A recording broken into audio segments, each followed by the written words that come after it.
जय हिंद साथियों, नमस्कार। मैं पराशर मुनि आपका स्वागत करता हूं द नॉलेज बिहार में। और देखिए कि जो जिस चीज का डर था वही हुआ है। अमेरिका के द्वारा जो है सीरिया पर और इराक पे के कुछ इलाकों पे बॉम्बिंग की गई है। और कहीं ना कहीं ये जो है सिचुएशन अभी का वर्तमान में सिचुएशन दिख रहा है, ये जो इजराइल और हमास के बीच में युद्ध है इसको शांति की ओर तो नहीं लेके जा रहा। इतना तो दिख रहा है कि न एक तरफ से अमेरिका भी शांति के प्रयास में ज्यादा हमको दिख नहीं रहा, उसी प्रकार से उधर ईरान जो प्रतिनिधित्व कर रहा है हमास का, ना वो भी जो है इसको शांति की ओर लेकर जा रहा है। तो अब देखिए कि पूरे इस सिनेरियो को हम किस तरीके से समझेंगे, इसमें पूरी तरीके से चर्चा करेंगे कि आखिर में अमेरिका के द्वारा सीरिया और जो इराक है इसके जो कुछ बेसेस हैं, इसके जो कुछ इलाके हैं वहां पे जो बॉम्बिंग की गई है, इसका मोटिव क्या है। क्योंकि ये जो बॉम्बिंग हुई है इसमें अमेरिका के जो रक्षा मंत्रालय पेंटागन है उसके द्वारा प्रॉपर एक प्रेस रिलीज किया गया है। जो अमेरिका के जो रक्षा मंत्री हैं लॉयड ऑस्टिन, उन्होंने बाकायदा एक पेपर रिलीज किया है और उन्होंने कहा है कि हम जो अभी अटैक कर रहे हैं सीरिया पे और इराक के कुछ इलाकों पे, इसके पीछे जो है मेरा मोटिव क्या है। ठीक है, उन्होंने पूरी तरीके से ये इस चीज को हाईलाइट किया है कि पूरे वॉर सिनेरियो में ईरान जो है एक इंडिविजुअल हैंड के रूप में काम कर रहा है, सॉरी एक जो है आप कह सकते हैं कि इनविजिबल हैंड के रूप में काम कर रहा है, एक ऐसे हाथ के रूप में काम कर रहा है ईरान जो दिखता तो नहीं है लेकिन सारे जो है जो जाल है उसी का रचा बसा है, ईरान का ही रचा बसा है। तो इन सारे मुद्दों पे हम विस्तार से चर्चा करने वाले हैं कि आखिर में क्या होने वाला है आगे। तो देखिए उसके पहले आप देखिए कि न्यूज जो है, जितने भी सारे न्यूज आउटलेट्स हैं सारे लोगों ने इसको कवर किया है। आप देखिए कि राइटर्स का है, अल जजीरा का है, गार्जियन का है, पूरे CNN का है, पूरे लोगों ने कहा है कि देखिए अभी जो स्ट्राइक चल रही है अमेरिका के द्वारा सीरिया में और इराक में, इराक में, इसके पीछे जो है क्या मोटिव है। देखिए मोटिव ये है कि ये बात आती है 17 अक्टूबर की। 17 अक्टूबर के दिन जो है अमेरिका के जो बेसेस हैं मैं आपको दिखाता हूं। ये देखिए कि अमेरिका का बेस है इतने स्थानों पे मिडिल ईस्ट में, है ना। तुर्की में बेस है उसका, यहाँ पे इराक में बेस है, यहाँ पे सीरिया में उसके बेस है, जॉर्डन में उसका बेस है। तो इन्हीं बेसों पे जो है ईरान के जो कुछ रेवोल्यूशनरी गार्ड हैं वहां पे आप देख सकते हैं कि जो आप कह सकते हैं कि ईरान के द्वारा पोषित, समझ गए, इस्लामिक रेवोल्यूशनरी गार्ड हैं, उन्होंने अमेरिका के कुछ बेसिस पे हमला कर दिए थे।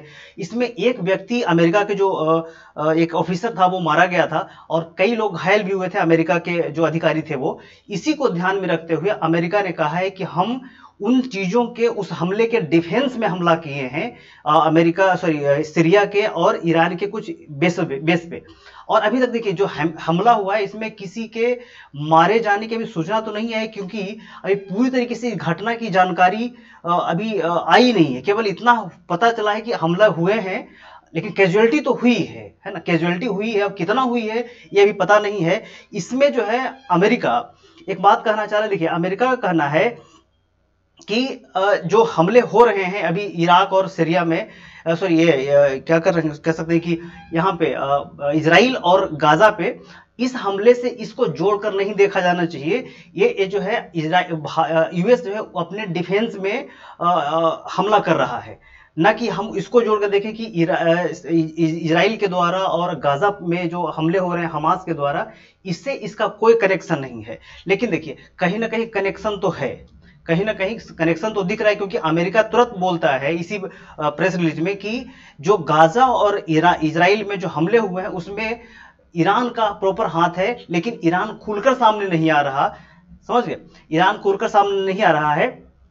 और हमने क्या देखा कि चाहे हिजबुल्ला हो, चाहे हमास हो, चाहे ISIS हो, उस सारे को सपोर्ट ईरान ही कर रहा है, सारे की फंडिंग ईरान ही करता है। तो कहीं ना कहीं हाथ तो है और सबको पता है कि ईरान का हाथ है। अब अमेरिका जो है, आपने देखा होगा कुछ दिन पहले कि जो ये भूमध्य सागर, यहाँ पर अपना मतलब जो एयरक्राफ्ट, हैवी एयरक्राफ्ट कैरियर है वो लगा रखा है। ये जो है रेड सी में अपना एयरक्राफ्ट कैरियर ला के रख दिया है, और अभी घोषणा किया है कि हम जो है अपने कुछ महत्वपूर्ण ठिकानों पे, जिसका थार्ड मिसाइल है और एक और मिसाइल है एवेंजर मिसाइल है, उसको भी हम लगाएंगे यहाँ पे। और चूंकि ये दोनों मिसाइल जो है एंटी बैलिस्टिक मिसाइल है, जैसे हमारे के S-400 है, उसी प्रकार से थार्ड जो है इसका यूएस का एक एंटी बैलिस्टिक मिसाइल है। उसी प्रकार से आप देख सकते हैं कि यहाँ पे इसका है इजराइल का आयरन डोम था जो विफल हो गया था हमास के हमले में। तो ये सब एंटी बैलिस्टिक मिसाइल है। तो अभी जो है अमेरिका कह रहा है कि हम इस इलाकों में लगाएंगे एंटी बैलिस्टिक मिसाइल।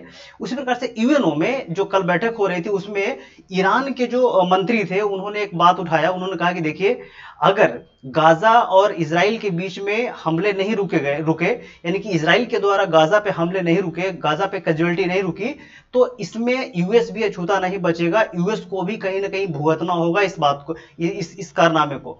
और पूरी तरीके से ईरान का मानना है कि यूएस तो सपोर्ट में है ही, है ना, और भी जितना भी जो वेस्टर्न कंट्री है सब लोग जो इजराइल के सपोर्ट में है। अभी देखिए, कल ही जो है इजराइल ने जो गाजा पे बॉम्बिंग की है, उसमें क्या हुआ है कि 50 बंधक जो है वो मारे गए हैं, है ना। आपने क्या देखा, आपने सुना होगा, आपका अखबार में पढ़ा होगा कि देखिए कि लगभग जो है 300 के करीब में बंधक थे जो इजराइल हमास वाले पकड़ के ले गए थे इजराइल से। उसमें से 50 बंधक जो थे उसको उन्होंने कत्ल कर दिया था। बाकी बचे थे लगभग 250 के करीब। उसमें से कुछ लोग ऑलरेडी मर चुके थे, तो कुछ लोगों को उसने छोड़ा भी, 2 4 5 7 लोगों को छोड़ा भी है। बाकी उसके पास 220 बंधक ऑलरेडी मौजूद थे। उसमें से कल के हमले में जो है उसने कहा है, हमास ने कहा है कि उसमें 50 बंधक मारे गए हैं जो इजराइल ने हमला किया था। अब ये जो है एक अलग प्रकार का पैंतरा है हमास का कि जो है इजराइल जिस प्रकार से बॉम्बिंग कर रहा है, जिस प्रकार से हैवी बॉम्बिंग कर रहा है, उनके जो ये हैं टनल्स हैं उसमें जो मिसाइल डाले जा रहे हैं, उसमें 2 प्रकार के मिसाइल छोड़ता है इजराइल। एक मिसाइल जो है छेद करता है, उसके बाद तुरंत उसमें दूसरा मिसाइल गिरता है जो अंदर टनल में उसको डिस्ट्रॉय करता है। और दूसरी बात एक और चल रही है कि इजराइल के जितने भी हमास के जो टनल्स हैं उसमें इजराइल के द्वारा पानी भरने की बात चल रही है कि उसको हम टनल्स में पानी भर देंगे ताकि अंदर जो आतंकवादी है वो अंदर ही मर जाए। लेकिन इसमें भी कैजुअलिटी की जो बंधक है वहां पर वो भी टनल्स में ही है, तो वो भी उनके भी मरने की जो है आशंका बनी हुई है। तो इन सारी चीजों को जो है एक समग्रता से देखा जाना चाहिए। लेकिन हाँ, फिलहाल जो है जो बॉम्बिंग हुई है इसमें जो है कैजुअलिटी कितना हुआ है ये तो पता नहीं, लेकिन हाँ इस बॉम्बिंग को पूरी प्लान के साथ में किया गया है। और इसमें बकायदा जो है अमेरिका का जो रक्षा मंत्रालय है वो बकायदा पेपर रिलीज करके उन्होंने कहा है कि भाई हम जो है अपने डिफेंस में जो इसमें हम सीरिया पे और इराक पे हमने बॉम्बिंग किया है, और ये जो है बॉम्बिंग आगे भी जारी रहेगा। क्योंकि जैसे ही देखिए, वो अमेरिका कहता है कि हम अपने डिफेंस में कर रहे हैं, इसका मतलब है कि कहीं ना कहीं जो है अमेरिका को लग रहा है कि ईरान को इस सिनेरियो में, पूरे सिनेरियो में ईरान को दबा करके रखना पड़ेगा। ईरान को हम काउंटर करेंगे तभी जो है जो इस इलाके को बैलेंस किया जा सकता है। देखिए भैया, पूरा जो खेल है ना वो पावर बैलेंस का है। अभी जो ये पूरा जो आप घटना देख रहे हैं इस इलाके में, मिडिल ईस्ट में, ये पूरा का पूरा खेल पावर बैलेंस का है। और एक तरफ अमेरिका है और दूसरी तरफ ईरान है, यानी कि जितने भी इस्लामिक जो मुल्क हैं वो हैं, एक तरफ अमेरिका है। और अब एक अलग प्लेयर के रूप में जो है, एक संगठन के रूप में आप जो है रूस और चीन को देख रहे हैं, है ना। इस सारा जो है वो खेल पावर बैलेंस का है। बाकी जो इसमें है खिलाड़ी हैं, बाकी तो कुछ है ही नहीं। ये सारा चीज अब तक युद्ध रुक जाता, अगर ये दोनों पक्ष जो है वो चाहते तो अभी तक युद्ध रुक जाता। तो 2 पावर और खिलाड़ी बीच में है, और कैजुअलिटी जो है, प्यादे जो है जो मारे जा रहे हैं वो आम जनता है। तो आप इसको इस रूप में आप समझ सकते हैं।